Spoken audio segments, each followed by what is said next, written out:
You're such a wonderful person, a bright light of truth shining in the darkness of this world. So I can't understand how on earth you manage to be so incredibly wrong about everything. I recently saw a video by Dr. Romani on this, which she's calling reverse gaslighting. I suggested perhaps maybe calling it backhanded gaslighting. Normally, I might have just seen this video and be like, oh, that's something to keep in mind. But I recently noticed this happening to someone else, and I've realized that this actually happens to content creators a fair bit. People decide to come at us and tell us that we're so wonderful, clever, and brilliant, and our follower counts are so incredibly impressive and lust-inducing. But we're also dumb and stupid and should only make videos that are in line with that person's very narrow idea of what is and is not correct. And spoiler, they're typically kind of dumb. Now, I've collaborated with a number of creators, some on bigger projects, some on smaller projects. As a rule, if I'm working with someone, I want to be helpful. Recently, I lost my voice for 2 weeks and I had a bunch of friends lend me their voices. They read scripts that I'd write, and then I would take their audio and I would, use their mouth holes and then put my face on top of it. It was fun. But on several of the scripts, I made certain comments in them that people were like, I didn't quite feel comfortable saying that one, so I reworded it, or I just left that line out and that sort of thing. And you know what? That was fine.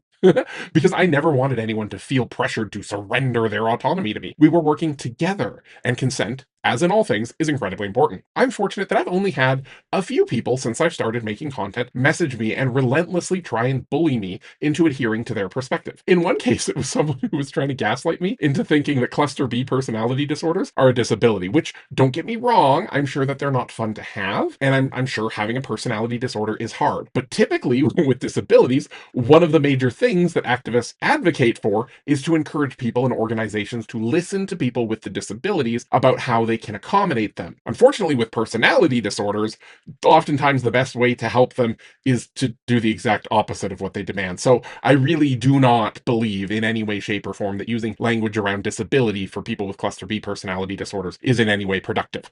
I deal with this a lot less than some other creators have to, probably in part because I've gained a reputation for when people come for me, if I respond at all, they're going to look really silly. And dark meat often helps me with those situations. But I encourage you to be mindful of when someone is trying to force you or anyone else into basically working for free for them without pay. Whether it be someone trying to strong arm a creator into covering a topic that they're hesitant to wade into, or whether it be someone in your personal life who tells you that, you howl the moon, but also you're a piece of shit somehow at the same times. The thing is, there's probably a lot in you or anyone else that's really good, and there's probably some stuff about you that's not so good. That's everybody. Anyone who demands your blind obedience does not appreciate how much of a privilege sight is. And also that blind people should be respected and people should stop trying to boss them around.